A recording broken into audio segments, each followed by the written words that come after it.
Midi à 9h-11h sur Europe 1. Thomas Hill, ce matin, vous recevez Gaëtan Roussel et Adeline Lovo. Et c'est l'heure de dresser votre portrait sonore, des petits sons qui vous rappelleront quelques grands souvenirs. Voici le premier.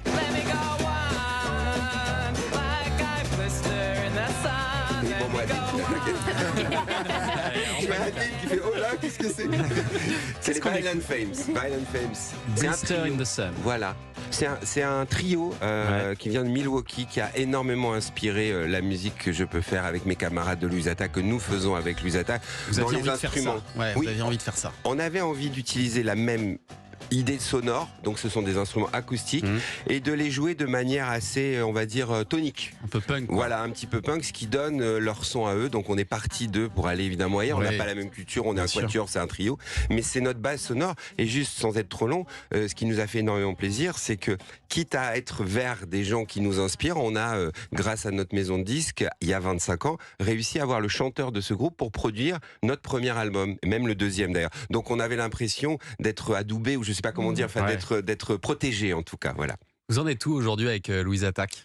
Avec Lusata, on a fêté nos 25 ans l'an dernier de ce premier album, pardon. Avec un concept dingue d'ailleurs, on en parlait avec Anissa qui était au concert. Oui, on s'était installé, en fait l'idée c'était de dire merci. Donc on s'était installé dans une salle parisienne qui s'appelle l'Élysée-Montmartre, et on avait fait sur inscription des concerts toute la journée, l'album le premier dans l'ordre, dans son intégralité, concert gratuit, c'est l'anniversaire, et on voulait dire merci. Donc on a joué de 11h à 21h, toutes les 2 heures, avec un retransmis sur les réseaux pour tous qui voulaient tendre les yeux et l'oreille alors qu'ils sont pas à Paris, vous n'avez pas de place. C'était sympa comme et le comme public moment. changeait toutes les 2 heures. Alors. Exactement. C'est génial, super idée. C'était sympa. Allez, extrait suivant, écoutez ça.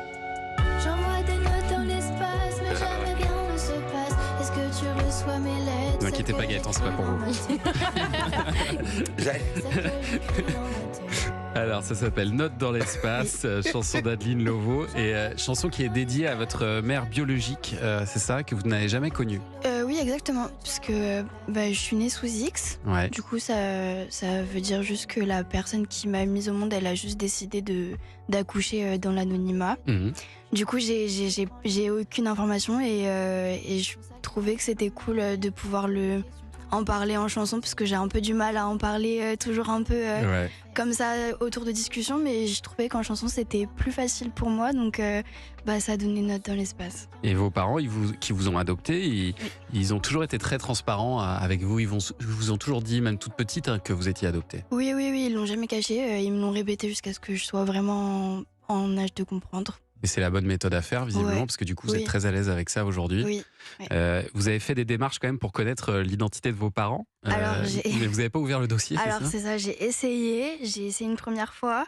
Ils ont envoyé mon dossier, parce que moi, je suis née en Normandie. Et j'habitais à Metz à ce moment-là. Donc, ils ont envoyé mon dossier de Normandie à Metz.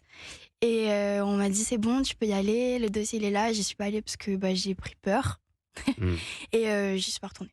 Donc toujours pas. Non. Donc vous attendez et puis peut-être un jour ça vous prendra. Ouais, c'est sûr. Mais après c'est surtout la peur aussi de se dire que... Enfin là du coup je viens un peu dans le déni.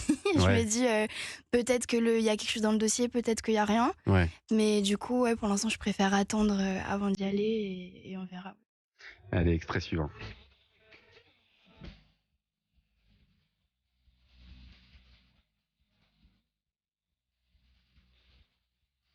Que tu te rappelles, notre amour était éternellement.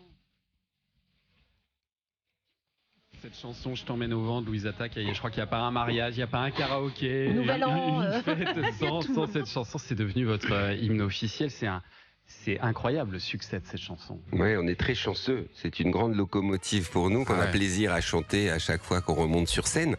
Et c'est vrai que cette chanson, et c'est super, les gens nous parlent même plus s'ils l'aiment bien ou pas, ils nous rappellent plutôt des souvenirs. J'étais là quand elle est sortie, ou alors j'ai fait ça. Et ce qui est très plaisant, c'est que moi j'ai 4 enfants sur une famille recomposée entre 16 et 21 maintenant, et aucun ne va et aucune ne vont aux mêmes fêtes. Et à chaque fois ils me disent c'est passé. Et ça depuis quelques années, ou de vos papas.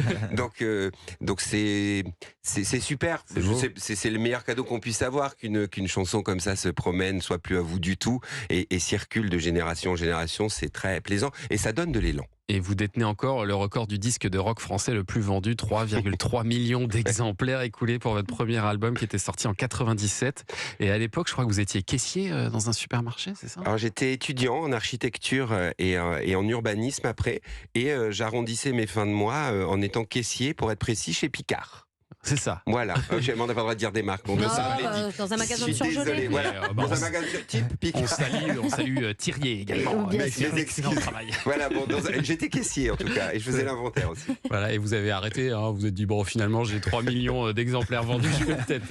Non, vous savez, la chance que j'ai eue, c'est qu'au moment, parce que ça c'était un petit boulot d'étudiant, mais au moment où j'ai terminé mes études et où donc j'ai eu mon diplôme d'urbaniste, en même temps, nous avons eu l'occasion, la possibilité, la chance de signer un contrat d'artiste, maison de disques, avec une petite maison de disques à l'époque qui s'appelait Atmosphérique. Et donc j'ai eu le choix à titre personnel, j'ai choisi la musique. Et depuis, j'ai cette chance-là, c'est que ce contrat-là que j'ai signé, il continue. Allez, on va continuer à parler musique dans un instant, Anissa. Oui, avec les indispensables de Joe Hume, mais je crois que Joe s'est inspiré de vous, Gaëtan Roussel, pour la musique d'aujourd'hui. C'est dans un instant dans Culture Média sur Europe 1.